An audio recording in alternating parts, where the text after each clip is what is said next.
I rented a basement Airbnb in Portland because it was cheap and it looked cozy enough in the photos.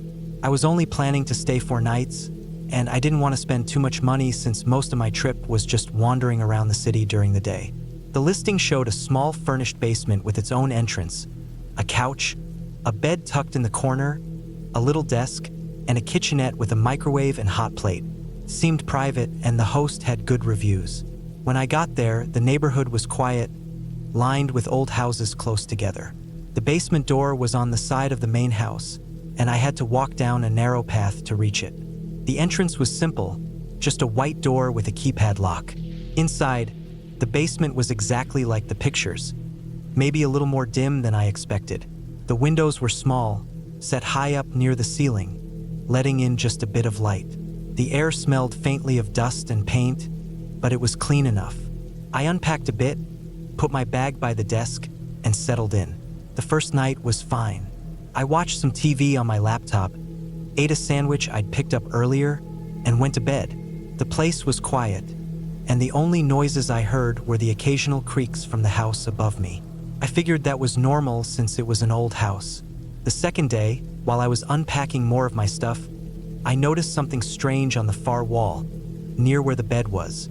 At first, I thought it was just uneven paint, but when I looked closer, I saw the faint outline of a rectangle.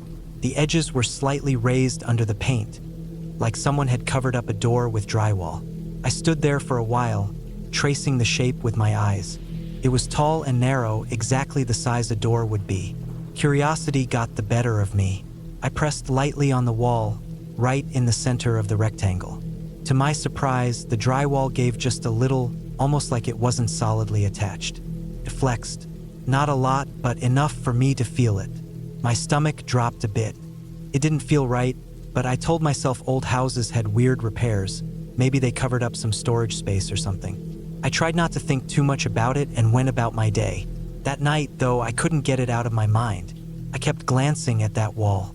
I even moved the lamp on the desk to shine at it, just to make sure I wasn't imagining things. By midnight, when I finally lay down to sleep, I left the light on. It must have been around 1 in the morning when I heard it. At first, it was faint, like a soft dragging sound. I froze in bed, holding my breath. It came again, a slow scraping noise, like something rubbing against wood or drywall, muffled but definitely coming from that wall.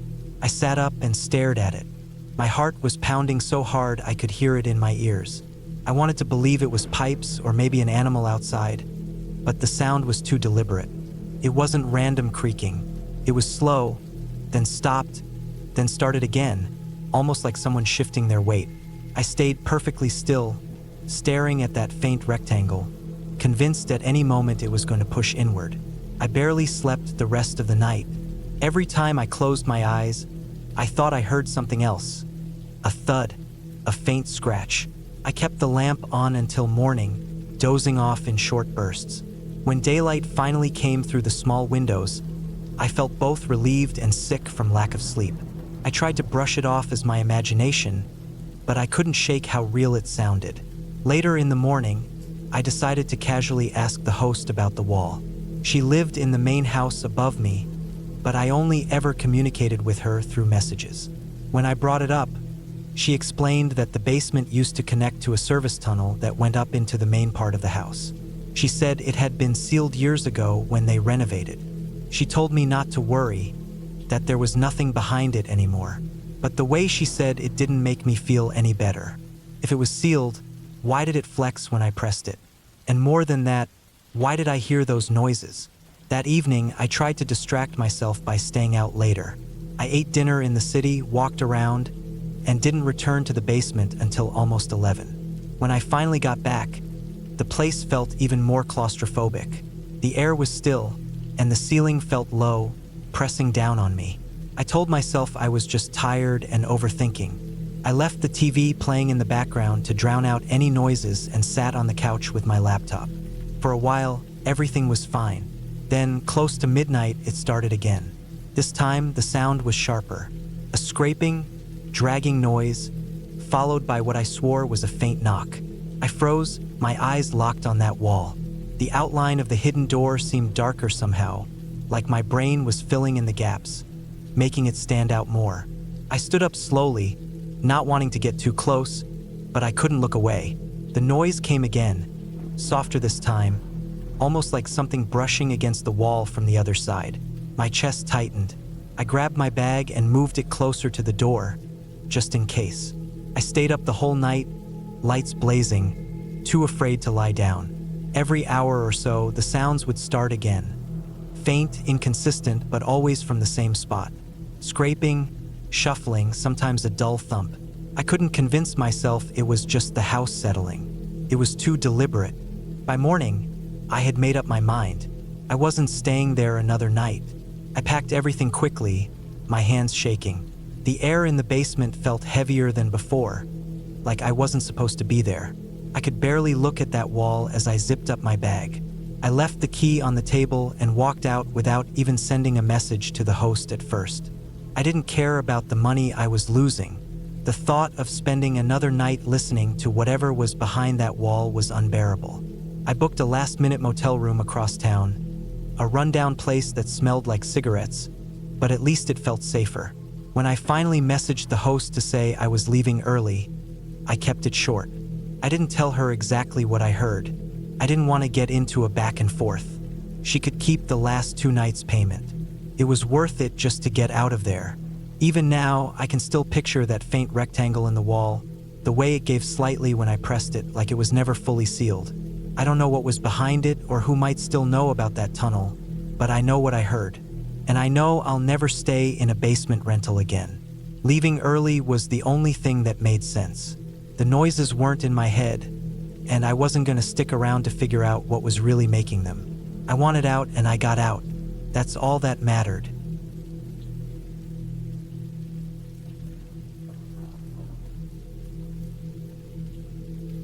I booked a small Airbnb apartment in Denver for a short work trip. It was a 1-bedroom place in a quiet neighborhood, about a 15-minute drive from downtown. The photos online showed a neat little space with white walls, a simple bed, a couch that looked a bit worn but fine enough, and a small kitchen with basic appliances. It wasn't anything fancy, but for 3 nights it was supposed to be more than enough. The price was decent too, and since hotels were going to cost me almost double, it seemed like the better option. When I got there, the check-in process went smoothly. The host had sent me a code for the keypad on the front door. I tapped it in, heard the beep and the click of the lock, and walked inside. Everything looked the same as the pictures. The living room had a small rug and a TV that was clearly a few years old, but it worked. The kitchen had clean counters and a couple of mugs and plates stacked neatly in the cupboard. The bedroom had crisp sheets and a folded towel waiting on top of the bed. I set my bag down and did a quick walkthrough to make sure it was clean. It wasn't spotless, but it was fine. No weird smells, no obvious dirt, just a place someone had prepped quickly for a guest. The first night went exactly as I hoped. I heated up some takeout, worked on my laptop at the small table, and then went to bed around 11. The neighborhood was quiet. I barely heard any cars outside, and no loud neighbors. I fell asleep fast and stayed that way until morning. The second day, I spent most of it out at work meetings. I only came back around 7 in the evening, tired but glad to have some time to myself. I microwaved leftovers, answered a few emails, and then watched some TV to unwind. Around 10, I locked the door, double-checked the keypad lock by pulling on it, and went to bed. First, everything felt normal. I was half asleep when I heard something that didn't make sense at all. It was faint, but I knew the sound immediately, the distinct click of a lock turning. At first I thought maybe I was dreaming or that it was coming from somewhere outside. But then I heard it again, clearer this time, the keypad beeping as if someone was entering a code. I froze in bed. My body went tense before my mind could even catch up. I listened harder, holding my breath. The beep stopped, and then the deadbolt turned. The sound was loud in the silence of the apartment. My heart started racing. I couldn't move for a second. I just stared at the dark ceiling. Then the door opened. I heard it swing inward and the creak of the hinges. Footsteps came in, slow at first, like someone being careful. I sat up in bed and instinctively reached for my phone on the nightstand. I didn't even have time to dial anything because I saw the light spill in from the front hall, and a shadow moved across it. A man stepped in, dragging a rolling suitcase behind him. He looked like he was in his late 30s, wearing jeans and a jacket. His expression shifted fast from tired to completely shocked when he saw me sitting there. For a second, we both just froze, like neither of us could believe what we were seeing. It didn't take long to realize what had happened. His reaction was too real, too confused. He wasn't breaking in to rob me. He was just as startled as I was. He had a code to the door, he had luggage with him, and it didn't add up in any other way than that the place had been rented to him too. Even knowing that, the fear didn't drop away. My body was still locked in panic mode. The fact that a stranger could walk into where I was sleeping made the apartment feel unsafe in an instant. I didn't even want to close my eyes again. He backed out after a few seconds, still looking confused, muttering something under his breath that I couldn't make out, and then he pulled the door closed. I sat there listening as his footsteps faded down the hall outside. The door clicked shut, but I couldn't trust it anymore. I got up and turned on every light in the place. My hands shook as I shoved the dresser across the floor, scraping the wood until it blocked the door. It wasn't heavy enough to stop someone completely, but at least it would make noise if the door opened again. I double-checked the windows too, making sure they were locked, though part of me wondered if the host had given anyone else access codes. The rest of the night stretched on forever. Couldn't sleep. Every sound outside made me sit up straight. I kept replaying the moment in my head. The door unlocking, the man stepping in, the way I had no warning.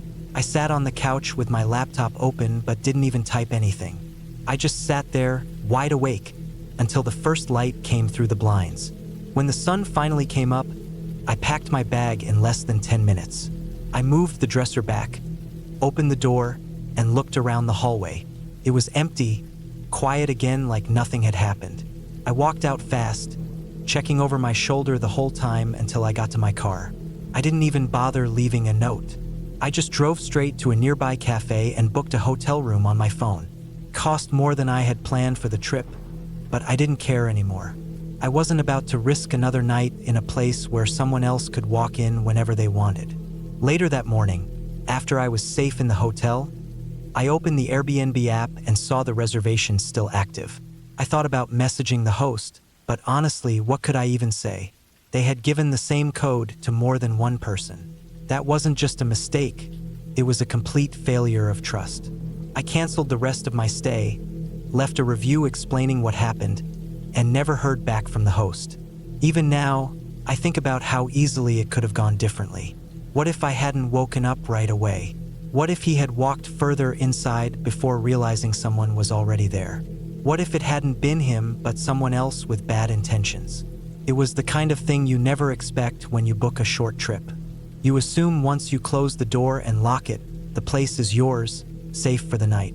But that night in Denver showed me how fragile that feeling really is. The image of the door opening on its own, the sound of the lock clicking when I knew I had locked it, still sticks with me. By the time I checked out of the hotel a few days later and flew home, I knew one thing for sure. I'd never rely on a keypad code Airbnb again. A simple lock can be reset. A hotel front desk can fix a mistake, but when you're in someone else's apartment with no staff around, there's no guarantee who might have the same code in their phone. That thought is enough to keep me away from places like that for good.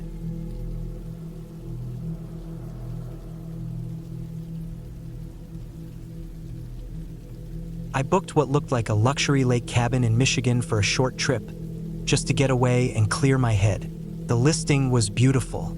The pictures showed big windows looking out over the water, modern furniture, a clean kitchen, and a deck with chairs set up for watching the sunset. The price seemed good, almost too good, but I figured maybe I just got lucky. The host's profile had only a few reviews, but the pictures pulled me in. Everything about it looked like the kind of quiet, peaceful place I wanted. The drive was long, almost 5 hours, and by the time I pulled up the sun was setting. The first thing that hit me was how different the cabin looked in person. The wood outside looked older, worn down in places, and the paint around the door was chipped. The driveway was full of wet leaves like it hadn't been cleared in weeks.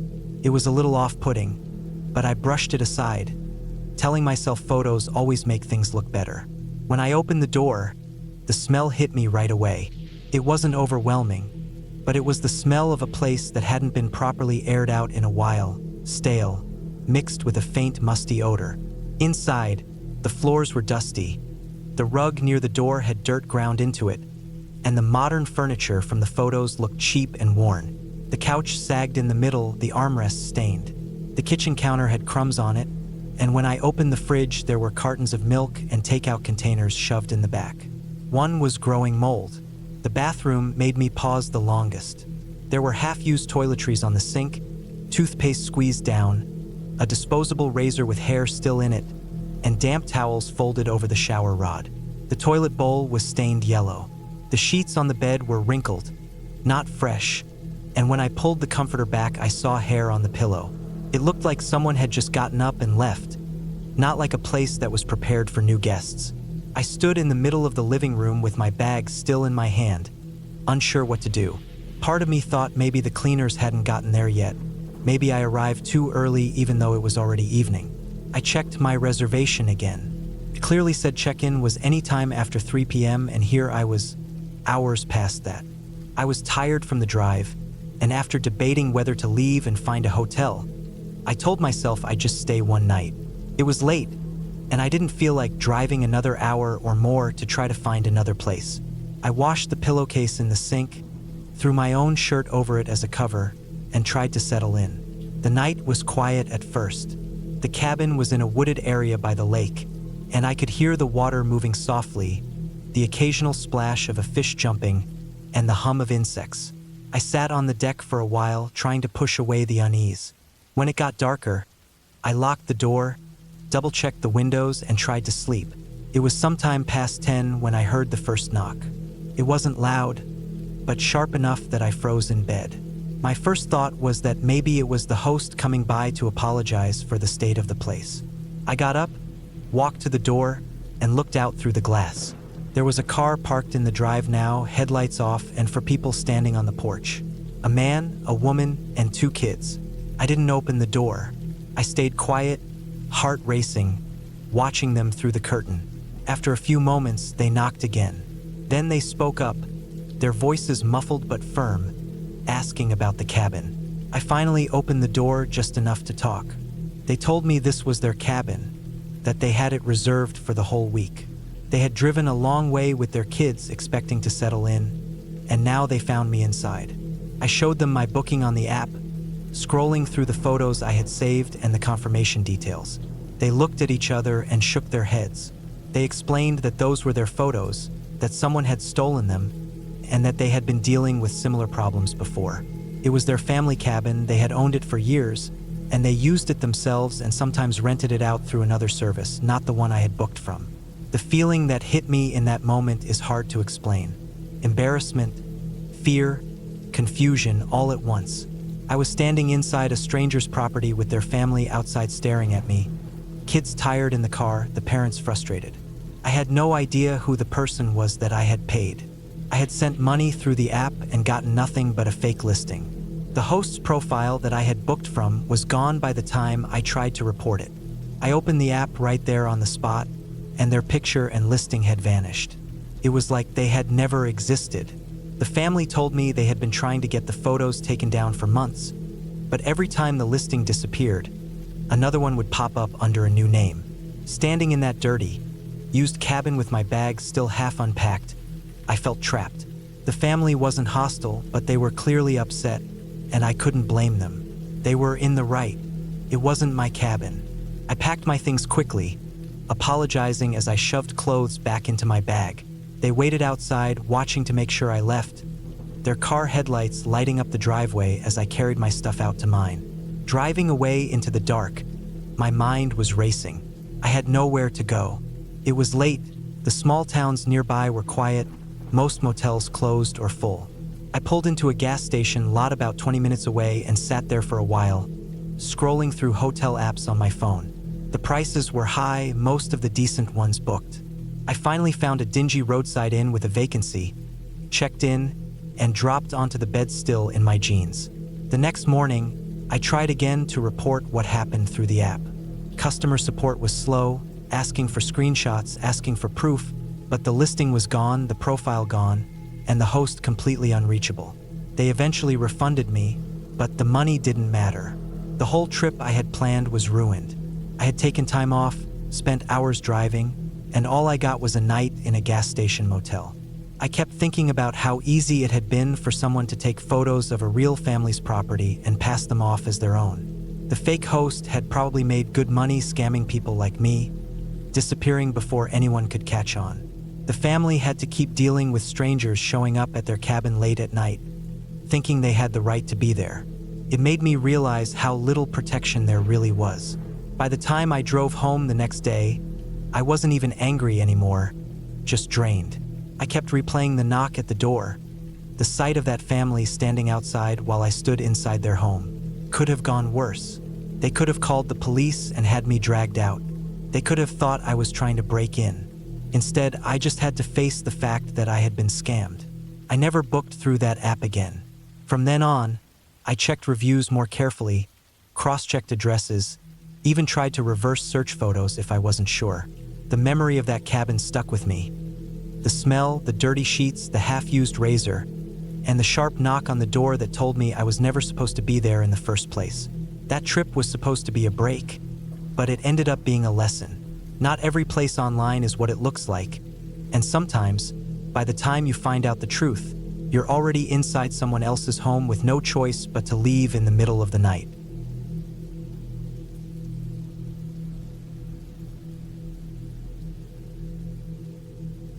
I booked a small studio Airbnb while traveling alone. It was one of those short trips where I just needed a simple place to sleep, nothing fancy. The photos showed a clean little space with a kitchenette, a single bed, and a bathroom tucked off to the side. It wasn't luxurious, but it looked fine and affordable. When I arrived the first night, it matched the pictures well enough.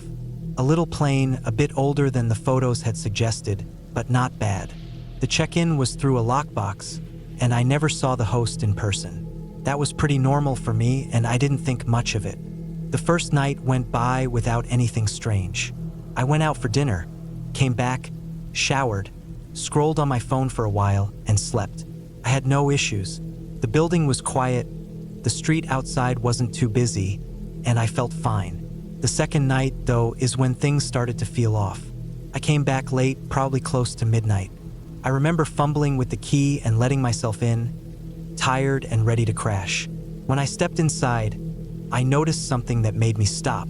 My toiletries weren't where I had left them. I had placed my toothbrush and toothpaste neatly on the right side of the sink, lined up with my face wash and deodorant.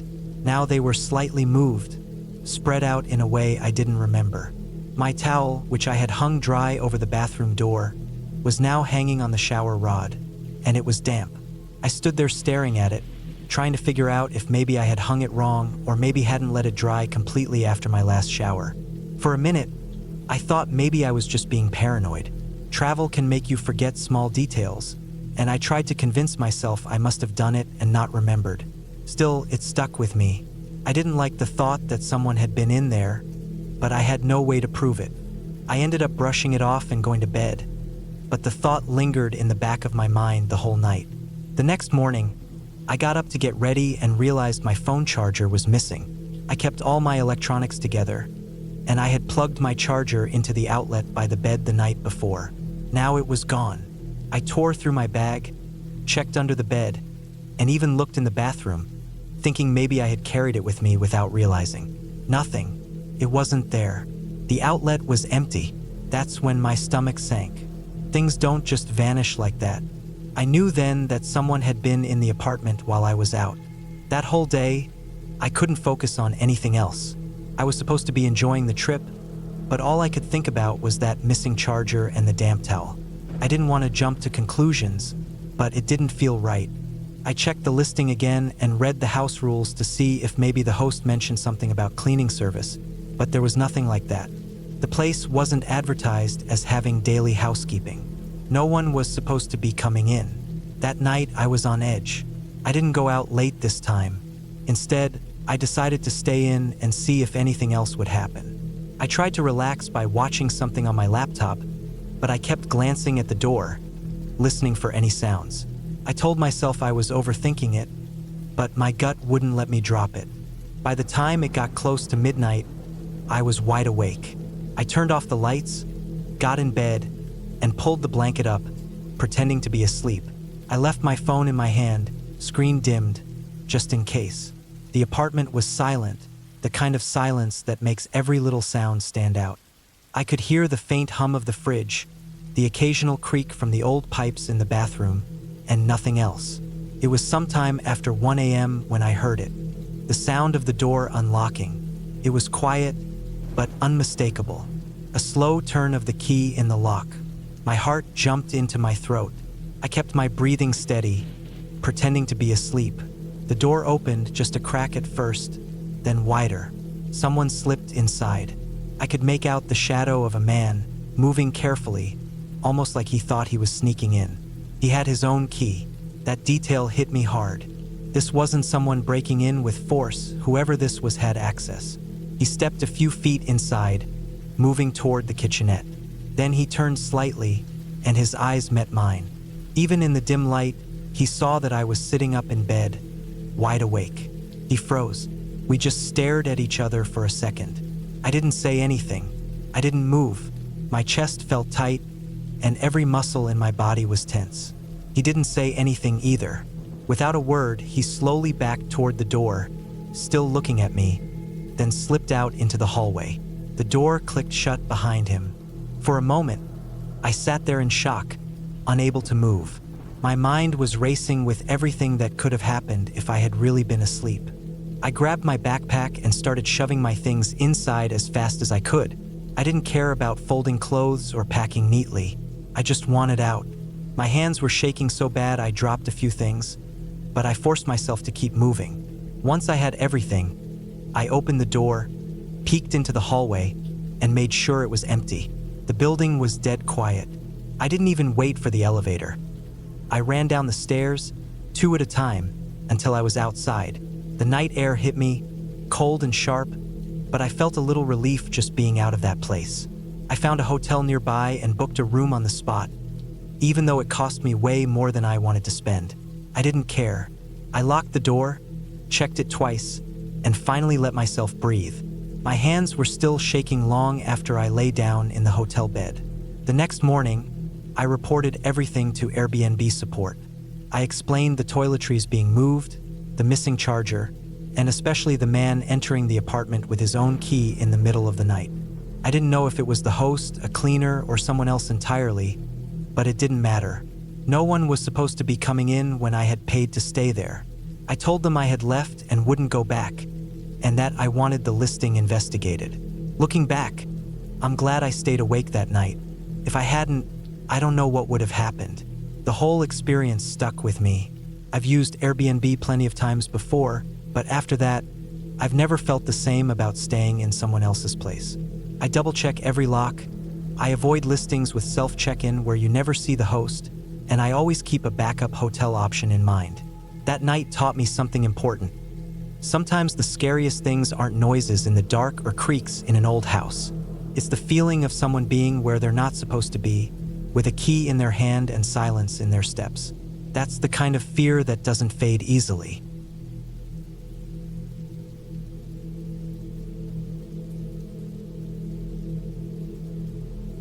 When my girlfriend and I booked the cabin in Tennessee, it looked like the perfect spot for a short mountain getaway. We wanted quiet, nature, and some time away from work. The pictures showed a small log cabin with a wraparound porch, tucked into a hillside with trees on all sides. The listing said there was a fire pit out back, trails nearby, and that it was private and peaceful. The drive out was long, winding through forest roads that got narrower the higher we went. By the time we reached the gravel driveway, the sun was setting and the sky had that dim orange glow. The cabin was exactly as pictured, maybe even better. Freshly stained wood, rocking chairs on the porch, and enough space inside for the two of us to be comfortable. Across the narrow road, though, was another house I didn't remember being in the photos. It was bigger, older, painted white but faded and peeling. On the porch, leaning on the railing, was a man. He didn't wave, didn't nod, didn't do anything. He just stood there with both hands on the rail, watching us. At first I thought maybe he was the property owner, but when I looked closer, he didn't seem like he was waiting to greet us. He was just staring. We unloaded the car. Every trip back and forth from the trunk, I felt him watching. My girlfriend noticed too, but neither of us said anything. It was only when I stepped inside with the last bag that I saw her glance through the window, then quickly look away. I told myself he was just curious. Neighbors get like that sometimes in rural areas. Maybe he didn't get much to look at except the road, and we were something new. That first night was fine. We cooked dinner in the small kitchen, sat on the couch, and opened the windows to let in the cool air. No noise except crickets and the occasional rustle of something in the woods. I slept fine. The next morning, as we sat outside with coffee, I glanced over and there he was again. Same spot on the porch. But this time, his hands weren't empty. He had binoculars. I saw the strap around his neck, saw him lift them slowly, and even though I tried to tell myself he was just birdwatching, the angle was wrong. He wasn't looking at the tree line, he was looking straight toward us. I tried to ignore it, pretended to focus on my coffee, but every time I glanced back, his face was hidden behind the lenses. My girlfriend finally said quietly, "He's looking at us."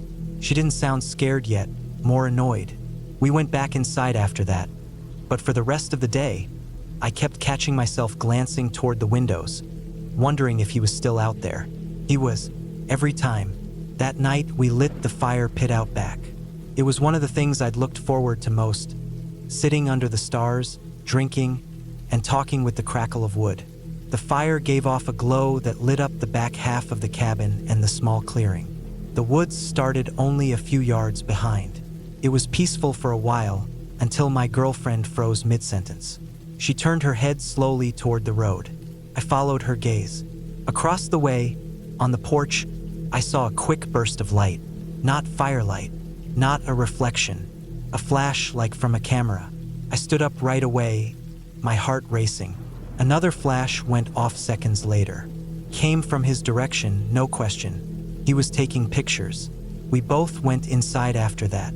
The night felt ruined, and no matter how much I tried to brush it off, the hairs on my arms wouldn't settle down. The next morning, I messaged the host through the Airbnb app. I explained everything, the staring, the binoculars, the camera. She replied within an hour, but her message didn't help. She said, "That's probably just Bill across the way. He's eccentric but harmless. Just ignore him." That was it. No apology, no solution. Just telling us not to worry. We debated leaving right then, but it had taken so long to get up here, and we only had one more night booked. We decided to stay but not go outside much. That day we drove into town, wandered some shops, and had dinner at a small restaurant. For a few hours, the whole thing felt behind us.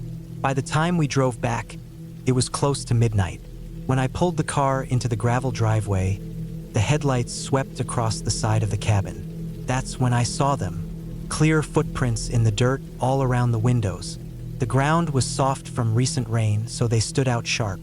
They circled the cabin like someone had slowly walked from window to window, pressing close enough to look inside. Some prints were fresh enough that I could still see the tread pattern. I parked but didn't turn the car off right away. We just sat there, both of us staring at the tracks. My girlfriend whispered, "We're not staying here tonight." I agreed without hesitation. We grabbed our bags, threw them into the back seat, and didn't even bother with the food or the clothes we'd left inside. I locked the door out of instinct, even though it didn't matter anymore, and got back into the car. As I pulled out of the driveway, I glanced toward the house across the road. The porch light was on now, brighter than it had been before. And there he was, standing at the railing again, hands gripping the wood. He wasn't holding binoculars this time. He wasn't holding a camera. He was just standing, facing us, watching as we drove away. We didn't stop until we hit the interstate. Both of us were too wired to sleep, so we kept driving until morning. I sent another message to the host explaining what we found, how unacceptable it was, and that we wanted a refund. She never responded. The listing disappeared from the site a week later. Even now, months later, I still think about those footprints. It wasn't just the staring or the flashes. It was knowing he had crossed the road, come up to the cabin, and stood at every single window while we weren't there. I keep imagining what would have happened if we had come back a little earlier, maybe while he was still out there, circling the cabin in the dark. We never went back to Tennessee.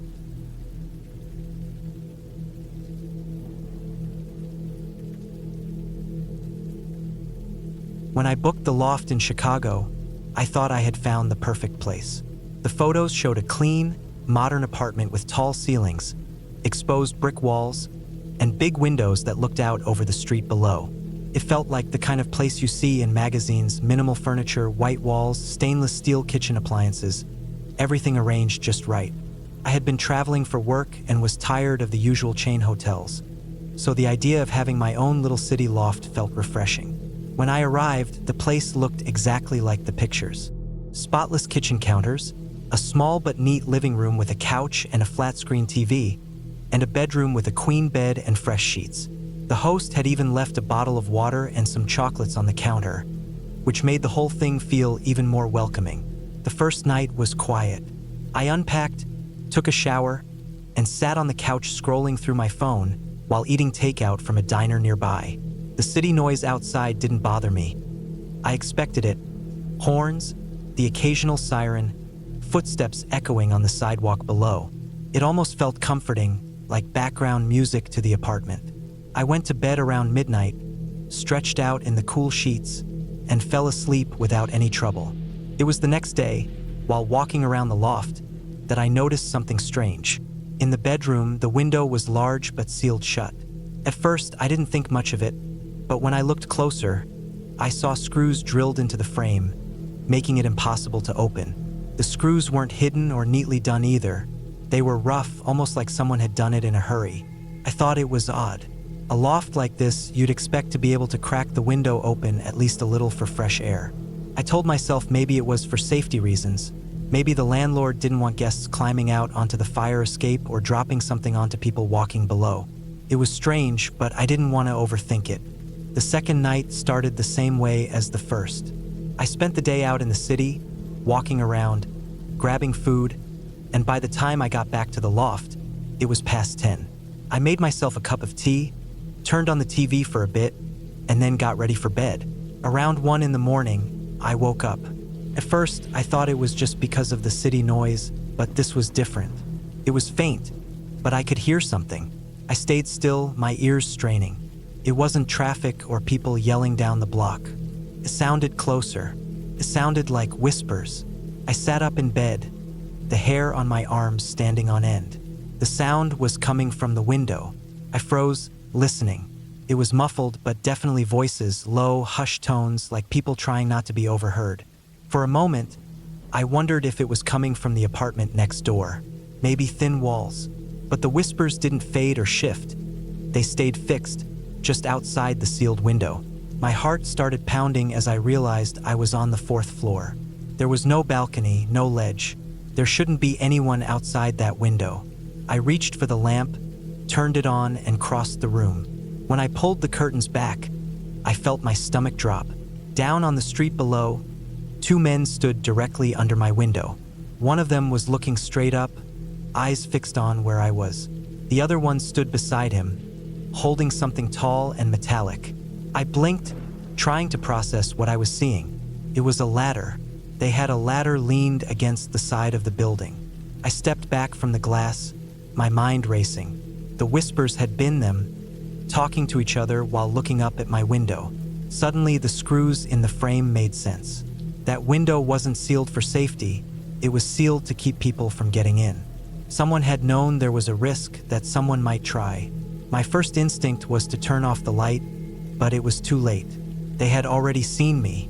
I could feel it, the way the man on the ground didn't look away, his face tilted up, almost like he was waiting for me to react. I rushed back to the nightstand, grabbed my phone, and called 911. My voice shook as I explained where I was and what was happening. I tried to keep my tone calm, but I could hear how shaky it sounded. The dispatcher told me officers were on the way, and to stay inside with the doors locked. I didn't go back to the window. I sat on the bed, phone still in my hand, staring at the door to the loft like someone was going to come through it. Minutes dragged by, every sound in the building magnified. I thought I heard footsteps in the stairwell, but I couldn't tell if it was them or just another tenant. I couldn't even bring myself to check the peephole. When the sirens finally cut through the city noise outside, I almost cried with relief. I peeked through the curtain again. The ladder was still there, but the men were gone. Police lights reflected against the glass, flashing red and blue across the loft walls. 2 officers knocked on my door, and I let them in. They checked the window, the stairwell, the street below, but by the time they arrived, the men had vanished. The officers took my statement and asked a few questions. They looked at the ladder, noting how odd it was that it had been placed directly below a sealed window on the 4th floor. They told me it was good I hadn't tried to confront them, that it was better I called right away. They couldn't promise the men would be caught, but they did take the ladder as evidence. After they left, I couldn't sleep. I kept the lights on the rest of the night, sitting up on the couch with my bag packed. Every little creak or thump in the building made me tense. The idea of lying back down in that bedroom, with the sealed window and the empty street below, felt impossible. When the sun finally came up, I called a cab and left the loft. I didn't even bother waiting for checkout time. I sent the host a short message explaining what had happened, but I didn't stick around for a reply. I booked a hotel instead, a busy one with a front desk and security cameras in the lobby. That day, as I sat in the hotel room with the curtains wide open to let in the daylight, I kept thinking about that window. At first, I had seen the screws as strange, even unnecessary. But standing in that loft, seeing those men with a ladder below, I understood exactly why it was sealed.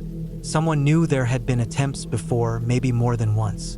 It wasn't about keeping guests safe, it was about keeping out whoever kept coming back. I never went back to that Airbnb. I never even looked at the listing again. The memory of standing there in the middle of the night, watching 2 men plan to climb up to where I was sleeping, was enough to make me swear off staying anywhere that didn't have a front desk, cameras, and staff awake all night.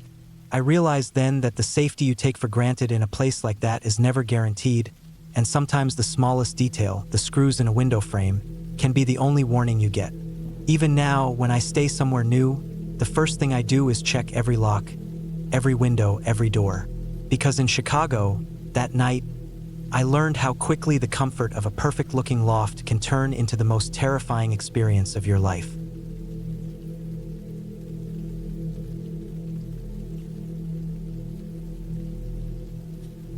We rented a beach house in California for a weekend. It looked perfect online. White walls, wide windows facing the ocean, a big wooden deck with a grill, and enough bedrooms for everyone in the group. The price wasn't cheap, but it was split between us, so it worked out. The host had left a note saying one closet in the main hallway was locked for owner's storage. I didn't think much of it.